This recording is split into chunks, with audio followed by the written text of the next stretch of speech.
नमस्कार, आप देख रहे हैं हमारा शो वंदे भारत। मैं हूं आंचल गुलाटी गुंबर और इस शो के जरिए हमारी कोशिश यही रहती है कि राज्यों से जुड़ी हुई तमाम विकासात्मक खबरें करें आपके साथ साझा। तो आइए सीधे रुक करते हैं इस वक्त प्रमुख टॉप लाइंस की तरफ वंदे भारत में। तो बात होगी सबसे पहले चार धाम यात्रा की, क्योंकि उसका काउंटडाउन शुरू हो गया है और कैसे जो ये यात्रा है वो शानदार रहने वाली है, उसको लेकर एक मॉक ड्रिल किया गया।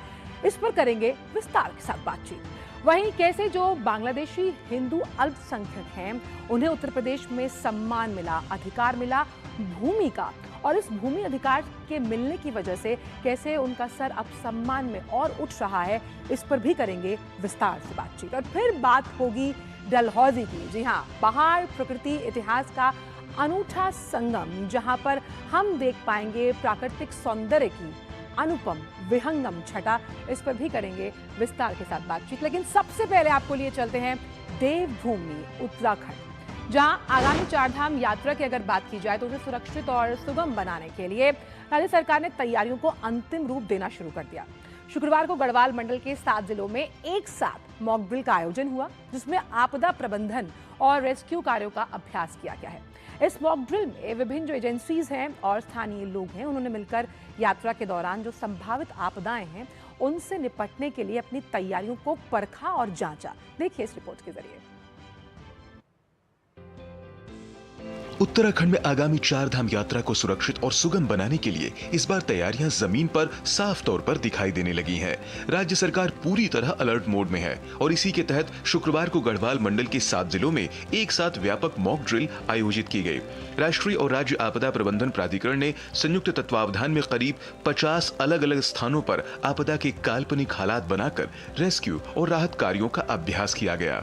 कहीं भूस्खलन तो कहीं बाढ़ और सड़क हादसों जैसे सीन तैयार किए गए ताकि हर एजेंसी की तैयारियों की वास्तविक परीक्षा हो सके। इस मॉक ड्रिल में जिला प्रशासन, पुलिस, एसडीआरएफ, एनडीआरएफ, सेना, वायुसेना, स्वास्थ्य विभाग और फायर सर्विस की टीमें पूरी सक्रियता के साथ मैदान में उतरी।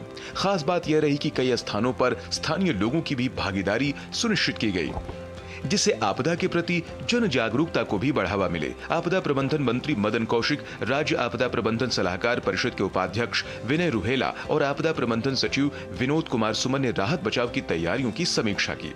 इस दौरान आपदा प्रबंधन मंत्री मदन कौशिक ने कहा कि चारधाम यात्रा को सरल, सुगम और सुरक्षित करने की दिशा में सभी प्रयास किए जा रहे हैं।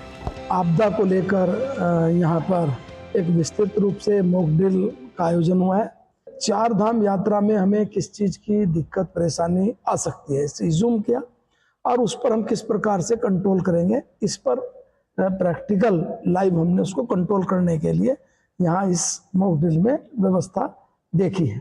इस चार धाम यात्रा का पूरे देश में एक इस प्रकार की संदेश जाए कि हमारी जो यात्रा है सबसे सुरक्षित यात्रा है, आप सब लोग आए। तो ट्रांसफॉर्मिंग ट्राइबल इंडिया पर अपना संबोधन दे रहे हैं उपराष्ट्रपति, आपको सीधे लिए चलते हैं। Our tribal brothers and sisters to the mainstream of the nation by our Prime Minister Sri Narendra Modi ji. At this moment, I would like to congratulate all those who have contributed to this school. Your work is a shining example of nation first, Rashtra Pradham in action. It is not that easy that someone is taking one single idea and working for that throughout their life and sacrificing their entire life for that. It is all because of the great people sitting here that the tribal, educational and the welfare has been taken care. I really salute to them. The theme of the celebrations, transformation of tribal lives through science and technological interventions while preserving the language, faith and the culture. India's tribal areas present a significant opportunity for green economical development. The tribal population in the country is significant.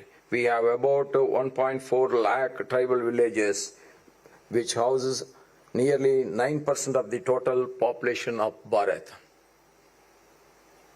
I got the opportunity to serve in Jharkhand, Telangana and Maharashtra, where significant population of the state is tribal. And many of us doesn't know Maharashtra is the state where the second highest tribal population is living. Because of the size of the state, bigger size of the state and the more population, it has not been noted. But that is the second largest state in the country where the tribals are living more. These tribal communities possess valuable, sustainable, traditional knowledge and supports biodiversity and reliance on forest resources. For thousands of years, our brothers and sisters from various tribal communities have preserved our ancient culture, our faith, and our cultural memory. You go to any tribal village, you can see their garments, the color combination. Then you will be astonished to know that many of the Western Europe countries, they don't know how to wear a dress.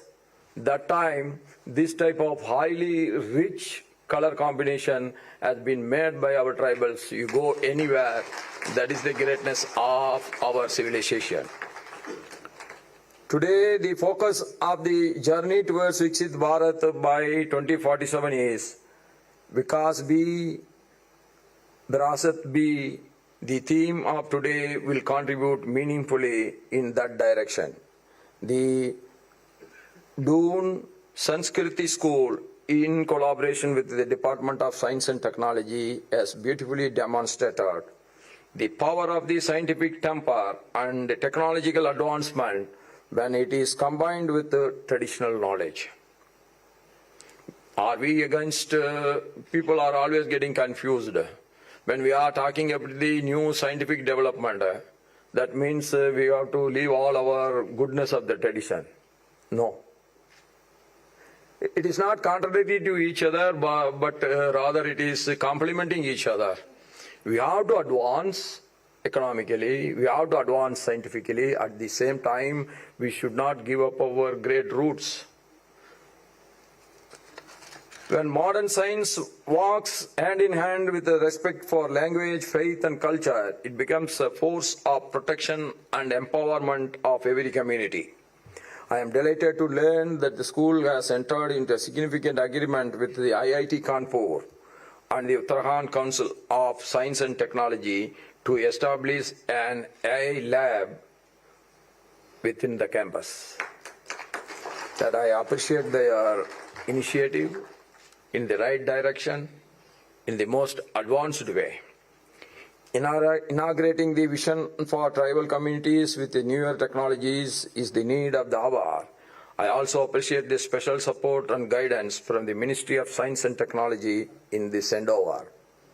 These collaborations reflect the government's firm commitment to empowering tribal youth with cutting-edge skills of the 21st century. तो आप सुन रहे थे उपराष्ट्रपति को जो साफ तौर पर कह रहे थे कि जो ट्राइबल लाइव्स है यानी कि आदिवासी समुदाय हैं उनका किस तरह से आर्थिक और सामाजिक सशक्तिकरण किया गया है, जो साइंटिफिक अप्रोच और विज्ञान प्रौद्योगिकी को उनके बीच हम लेकर गए हैं। वापस करते हैं हमारे खास शो वंदे भारत का, और हम बात कर रहे थे चारधाम यात्रा को लेकर जिसका काउंटडाउन शुरू हो गया। इस काउंटडाउन में सबसे अहम हिस्सा रहा शुक्रवार को जिस तरह से मॉक ड्रिल में आपदा प्रबंधन का अभ्यास किया गया, क्योंकि कहते हैं ना कि prevention is always better than cure. और वहीं मौसम की निगरानी और हेलीकॉप्टर ऑपरेशन की समीक्षा की गई, क्योंकि हम जानते हैं कि चारधाम यात्रा में हेलीकॉप्टर ऑपरेशंस और जो मौसम होता है वो कभी भी बदल जाता है, तो इसके लिए हम कितने तैयार हैं ये देखना बेहद ज़रूरी है। रेस्क्यू और राहत कार्यों का जो अभ्यास है वो भी किया गया, और इसीलिए जो स्वास्थ्य विभाग की टीम है उसने भी यहाँ पर मोर्चा संभाला। यानी कि देखा जाए तो अपनी पूरी तैयारी को मिशन मोड में किया जा रहा है, क्योंकि जो काउंटडाउन है वो शुरू हो चुका है। और ऐसे में चारधाम यात्रा के लिए जो श्रद्धालु हैं उनका अनुभव अच्छा रहे, सुगम रहे, उनकी यात्रा सुलभ रहे, ये ही मकसद है। रेणु उप्रेती इस वक्त जुड़ गई है हमारे साथ। रेणु, चारधाम यात्रा के लिए जिस तरह से ये मॉक ड्रिल किया गया ये बेहद ज़रूरी था, ताकि तैयारियों को देखा जा सके कि वो किस तरह से हर स्तर पर जो है मजबूती के साथ काम कर रही हैं। जी बिल्कुल आंचल, देखिए क्योंकि उत्तराखंड में अब कुछ ही दिनों का समय शेष बचा है जब चारधाम यात्रा शुरू होने वाली है 19 अप्रैल से। तो ऐसे में कल की गई मॉक ड्रिल का जो अभ्यास था वो सफलतापूर्वक किया गया है और ये देखा गया है कि यदि चारधाम यात्रा के दौरान कुछ अनहोनी होती है तो उस दौरान किस तरीके से यात्रियों को सुरक्षित किया जाए, कैसे बचाव कार्य किया जाए। तो इसके लिए जो 7 जिलों में मॉक ड्रिल का अभ्यास किया गया वो सफलतापूर्वक रहा है। इसमें ये देखा गया कि यदि कहीं पे पुल टूटता है या कहीं पे अचानक से बरसात ज्यादा हो जाती है या ऐसी और भी अनहोनी होती है तो किस तरीके से जो है बचाव कार्य किया जाए। तो इसको लेके तमाम वहां पे मॉक ड्रिल की गई और सफलतापूर्वक इसका अभ्यास रहा है। और कहीं ना कहीं इससे ये साफ होता है कि उत्तराखंड में अगर इस तरह की अनहोनी होती है तो जो प्रशासन है, जो एसडीआरएफ है, पुलिस है, ये सारे लोग जो है तैयार हैं यहाँ पे हर एक यात्री को सुरक्षित करने के लिए। अगर हम बात करें, क्योंकि देखिए 19 अप्रैल से उत्तराखंड में चारधाम यात्रा शुरू होने जा रही है, ऐसे में प्रशासन जोरों शोरों से इसकी तैयारी कर रहा है। अगर हम हेलीकॉप्टर सेवाओं की बात करें तो उसके लिए भी साफ तौर पे यात्रियों को कह दिया गया है कि आप फर्जी वेबसाइटों से बचें, आपके संग कोई धोखाधड़ी ना हो। इसके लिए केवल जो बुकिंग करनी है वो आईआरसीटीसी की ही वेबसाइट से करनी है। इसके अलावा यदि कोई गाड़ियों से सफर करता है, गाड़ी के द्वारा वो जाता है, तो जो ट्रेवल एजेंसी के मालिक है, जो ड्राइवर्स है, उनके साथ बैठक की गई। उनसे साफ तौर पर कहा गया है कि वो जो है एक्स्ट्रा चार्जेस ना लें, जितना नियमित एक चार्जेस रहता है, किराया रहता है, उतना ही ले। यदि ऐसा करते हुए पाया जाएंगे तो उनके खिलाफ भी कार्रवाई की जाएगी। तमाम तरीके से जोरों शोरों से तैयारियां चल रही हैं। अगर हम हरिद्वार की बात करते हैं तो वहां पे ऑफलाइन पंजीकरण की सुविधा भी कर दी गई है। इसके अलावा खुद जो प्रभारी मंत्री हैं, अगर हम रुद्रप्रयाग जिले की बात करते हैं, वो वहां पे बैठक ले रहे हैं, तमाम तैयारियों को देख रहे हैं। तो लगातार अगर हम देखते हैं उत्तरकाशी में, तो वहां पे भी तैयारियां जोरों शोरों से की जा रही हैं। जो चारों ही धाम है, यमुनोत्री, गंगोत्री, केदारनाथ, बद्रीनाथ, ताकि यहाँ पे जब जो यात्री है वो जाए तो उसकी सुविधा का पूरा ध्यान रखा जाए, उसकी सुरक्षा का पूरा ध्यान रखा जाए। और मैं आपको जानकारी दे दूं कि कुछ ही दिनों का समय शेष है, लेकिन ये कहा जा रहा है कि 50% जो है होटलों में बुकिंग भी हो चुकी है, जो अच्छा संकेत है। क्योंकि जिस तरीके से अभी हालात कुछ दिन पहले देखे गए थे, बरसात थी और बर्फबारी भी हुई। हालांकि बर्फ को हटाने का काम भी किया जा रहा है, पर्यावरण मित्र हर दिन वहां पे साफ सफाई का काम कर रहे हैं। बहुत अच्छा ये माना जा रहा है कि कुछ ही दिनों में जो है पूरी तरीके से जो चारधाम के मार्ग हैं वो बिल्कुल साफ हो जाएंगे और यात्रियों को कोई दिक्कत नहीं होगी। अच्छा संकेत है कि 50% बुकिंग भी हो चुकी है। और उद्देश्य रेणु यही है कि जो यात्रा का अनुभव है, जो श्रद्धालु हैं, जो आध्यात्मिक नगरी में पहुंच रहे हैं, उनके लिए ये यात्रा का अनुभव जो है वो यादगार रहे। बहुत बहुत शुक्रिया आपका इन तमाम जानकारी को हमसे साझा करने के लिए। और वंदे भारत में वक्त थोड़े से ब्रेक के उस पार बात करेंगे उत्तर प्रदेश की। जुड़े रहिए वंदे भारत के साथ।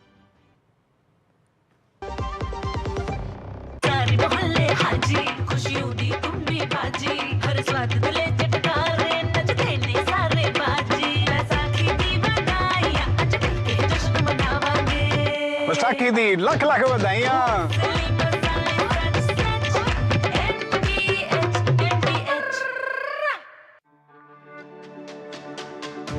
मेरी पसंद, मेरी पसंद, मेरी पसंद, मेरी पसंद, हमारी पसंद, हम सबकी पसंद। मजबूत देश का मजबूत सरिया हो गया स्टील। वंदे भारत में सभी का स्वागत है और आइए बात करते हैं उत्तर प्रदेश की, जहां के मुख्यमंत्री योगी आदित्यनाथ ने बांग्लादेश से विस्थापित 331 हिंदू परिवारों को भूमिधरी अधिकार पत्र बांटे और तुष्टीकरण की राजनीति पर हमला किया। साथ ही मियापुर का नाम बदलकर रविंद्र नगर रखने का भी ऐलान कर डाला। मुख्यमंत्री ने प्रधानमंत्री मोदी के सबका साथ सबका विकास संकल्प के तहत बांग्लादेश और पाकिस्तान से आए जो विस्थापित परिवार हैं, उन्हें अधिकार देने की दिशा में ये महत्वपूर्ण कदम उठाया है। इस बीच मुख्यमंत्री ने प्रदेश में विकास और कानून व्यवस्था के जो प्रयास हैं उस पर भी बल दिया और साथ ही साथ किसानों के कल्याण से जुड़ी कई ऐसी नई योजनाएं हैं उसका भी ऐलान किया। देखिए रिपोर्ट के जरिए। मुख्यमंत्री योगी आदित्यनाथ ने बांग्लादेश से विस्थापित 331 हिंदू परिवारों को भूमिधरी अधिकार पत्र वितरित करते हुए कई अहम बयान दिए। उन्होंने कांग्रेस, समाजवादी पार्टी और टीएमसी पर तुष्टीकरण की राजनीति करने का आरोप लगाया और कहा कि हिंदू, सिख, बौद्ध, जैन, पारसी और ईसाई समुदायों ने इसका सबसे बड़ा दंश झेला है। मुख्यमंत्री ने मियापुर का नाम बदलकर रविंद्र नगर करने की घोषणा की और कहा कि अब किसी क्षेत्र की पहचान गुलामी के प्रतीकों से नहीं होगी। इसके साथ ही उन्होंने 417 करोड़ रुपए की 213 विकास परियोजनाओं का लोकार्पण और शिलान्यास किया। जिस बांग्लादेश ने इन्हें ठुकराया, जिस पाकिस्तान के पाप के कारण इन पर अत्याचार हुआ था, उनकी जमीन पर, उनकी संपत्ति पर वहां के दरिंदों ने कब्जा किया। और कांग्रेस का पाप देखो, आपसे वोट तो लेते रहे, लेकिन कभी आपको मालिकाना अधिकार नहीं दिया। आपकी पहचान छुपाने के लिए गांव का नाम भी मियापुर रख दिया। अब बांग्लादेश से आए हुए इन बंदों की इस बस्ती का नाम रविंद्र नगर होगा, रविंद्र नगर। योगी आदित्यनाथ ने कहा कि यह कदम प्रधानमंत्री नरेंद्र मोदी के सबका साथ सबका विकास संकल्प के तहत उठाया गया है। उन्होंने यह भी बताया कि लखीमपुर खीरी और आसपास के इलाकों में बांग्लादेश से आए लगभग 65,000 विस्थापित हिंदू और सिख परिवारों को भूमिधरी अधिकार देने का काम जारी है। उन्होंने कहा कि पाकिस्तान और बांग्लादेश से विस्थापित धार्मिक अल्पसंख्यकों को अब भारत में अधिकार मिल रहा है। उन्होंने यह भी कहा कि 1947 के विभाजन के बाद से इन समुदायों को अधिकार नहीं दिया गया, जबकि अब उन्हें प्रधानमंत्री नरेंद्र मोदी की पहल पर यह अधिकार मिल रहा है। मुख्यमंत्री योगी आदित्यनाथ ने कहा कि पिछली सरकारों की पहचान गुंडों, माफियाओं और अव्यवस्था से जुड़ी हुई थी, जबकि वर्तमान सरकार का फोकस विकास और कानून व्यवस्था पर है। उन्होंने यह भी कहा कि वन डिस्ट्रिक्ट वन माफिया के बजाय अब one district one medical college के रूप में प्रदेश की पहचान बन रही है। उन्होंने कहा कि प्रदेश सरकार किसानों और गरीबों के कल्याण के लिए काम कर रही है। सरकार ने इस क्षेत्र के प्रभावित किसानों को जल्द ही राहत देने के लिए योजनाओं की घोषणा की है। तो आखिरकार जो बांग्लादेशी अल्पसंख्यक हैं उन्हें उनके अधिकार दिए गए, किस तरह से जो अधिकार है ये उन्हें सम्मान दिला रहे हैं, क्योंकि 331 परिवारों को अधिकार पत्र बांटे गए और इसीलिए उन्हें ये सम्मान मिला है। अब इसमें कहीं ना कहीं राज्य की जो विकास और कानून व्यवस्था है उस पर भी सरकार का फोकस है और कैसे one district one medical college model पर लगातार खास ध्यान दिया गया ताकि जो ये अल्पसंख्यक आए हैं इन्हें आजीविका का आधार मिले और इन्हें सम्मानजनक एक जिंदगी जीने का मौका दिया जाए। विकास सिंह इस वक्त जुड़ गए हैं हमारे साथ, सीधा विकास का रुख करते हैं। विकास, किस तरह से जो ये कदम उत्तर प्रदेश सरकार द्वारा उठाया गया है, ये कहीं ना कहीं तुष्टीकरण की राजनीति पर तो एक बहुत बड़ा कड़ा प्रहार है ही, लेकिन जो बांग्लादेशी अल्पसंख्यक हैं उनके लिए भी सम्मानजनक दिन। जी बिल्कुल, उनके लिए बहुत बड़ा सम्मान का दिन था और जो 331 परिवार हैं इनको अपनी पहचान मिली है, इनको सम्मान मिला है। अगर इनकी बात करते हैं तो जो 1947 और 1971 में जब ये यहाँ पर आए थे वो उनकी परिस्थिति देखकर अगर हम अंदाजा करें किन परिस्थितियों में आए थे, इनके घर जला दिए गए थे, इनके घरों पर कब्जा कर लिया गया था, प्रताड़ना दी गई थी, तब यह अपना वहां पर सब कुछ छोड़कर भारत आए थे और उनको यहाँ आश्रय मिला। लेकिन यहाँ पर उस समय की सरकारों ने इनको आश्रय तो दिया लेकिन सम्मान नहीं दिया अब तक। अब इनको जाकर इनके नाम जमीन की गई है, इनको रोजगार से जोड़ा गया है, इनको अपना आवास दिया गया है, इनको बिजली कनेक्शन दिए गए हैं, इनके बच्चों को रहने के लिए स्कूल दिए गए हैं, बिजली के साधन दिए गए हैं, घर में स्वच्छ जल मुहैया कराया जा रहा है।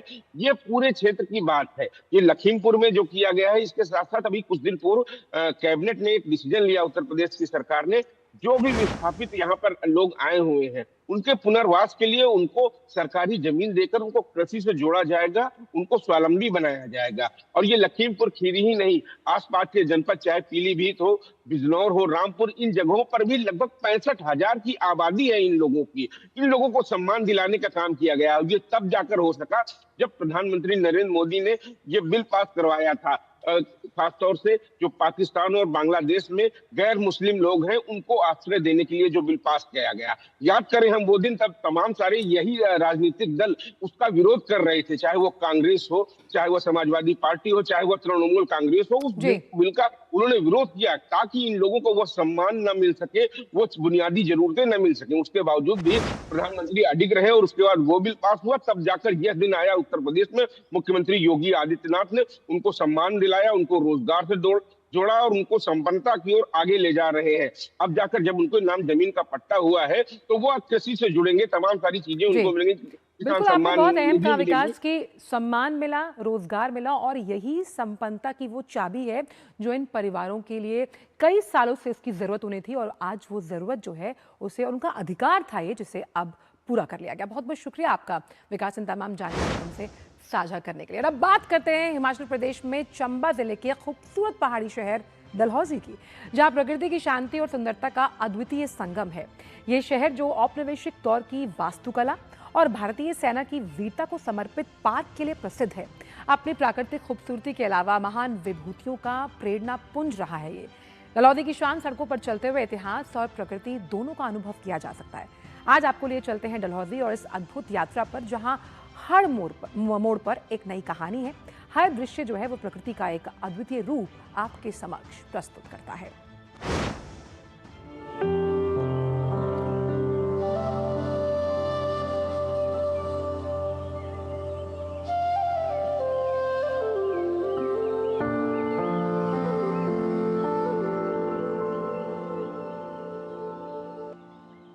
कुछ शहर सिर्फ नक्शों में ही नहीं, यादों में बसते हैं। कुछ शहर बसाए नहीं जाते, ये इतिहास की गोद में जन्म लेते हैं। सन 1854 जब एक अंग्रेजी शासक की चंबा की शांत खूबसूरत पहाड़ियों पर नज़र पड़ी और उन्होंने यहाँ अपना ठिकाना बसाया, नाम दिया डलहौजी। डलहौजी सिर्फ एक हिल स्टेशन नहीं, समय की गोद में बसी एक खूबसूरत कहानी है। आइए इस कहानी के बारे में जानते हैं।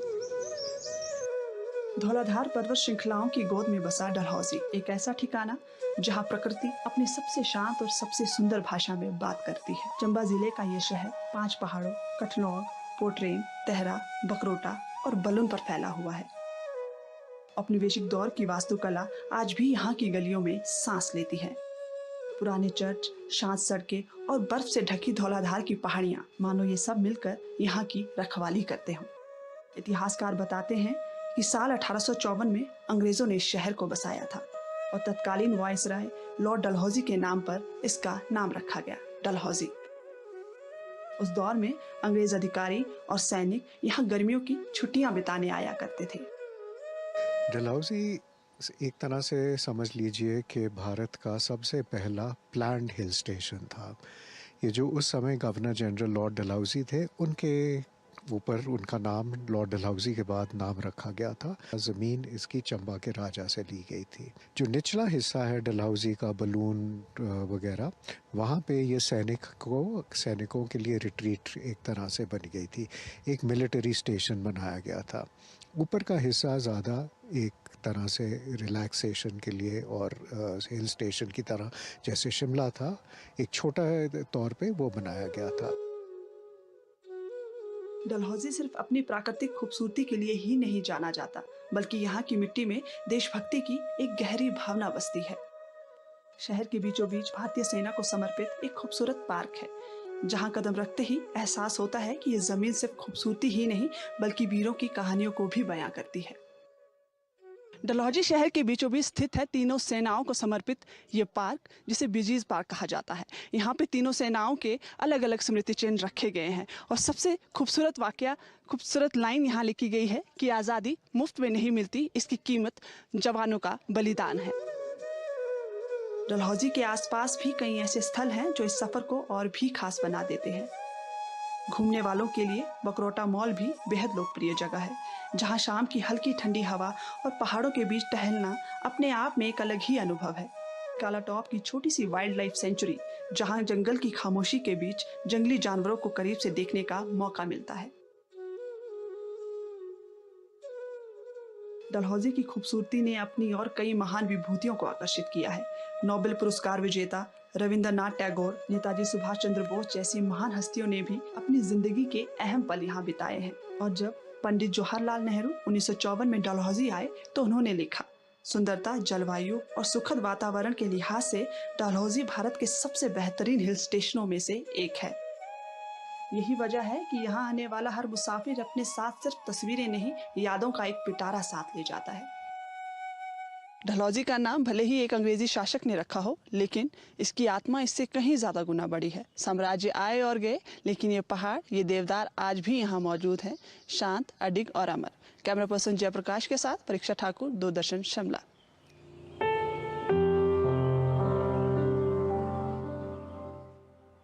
तो प्राकृतिक सौंदर्य की रमणीय छटा बिखेरता हुआ डलहौजी, कैसे जो धौलाधार पर्वत है उसकी गोद में बसा हुआ है डलहौजी। खुद में बहुत कुछ समेटे हुए हैं। ख़ास तौर पर जो औपनिवेशिक दौर है उसकी झलक यहाँ मिलती है। लेकिन वो झलक ही नहीं बल्कि जो तमाम वीर हैं, सेनानी हैं, उनकी कहानियों को बयां करते हुए यहाँ पार्क भी मौजूद हैं। और भारतीय सेना को समर्पित जो ये पार्क हैं वो शहर की पहचान है। जैसे कि हम देख सकते थे इस खास रिपोर्ट के ज़रिए कि कैसे अगर आप डलहौजी जाते हैं एक पर्यटक के तौर पर, तो जब आप वापस आते हैं तो सुखद यादों के साथ आप वापसी करते हैं। तो आज वंदे भारत में इतना ही। आपसे मुलाकात होगी अगले हफ्ते शनिवार को कुछ और नई खबरों के साथ जो कि राज्यों के विकास से जुड़ी हुई हैं। मुझे मेरी पूरी टीम को दीजिए इजाज़त। नमस्कार।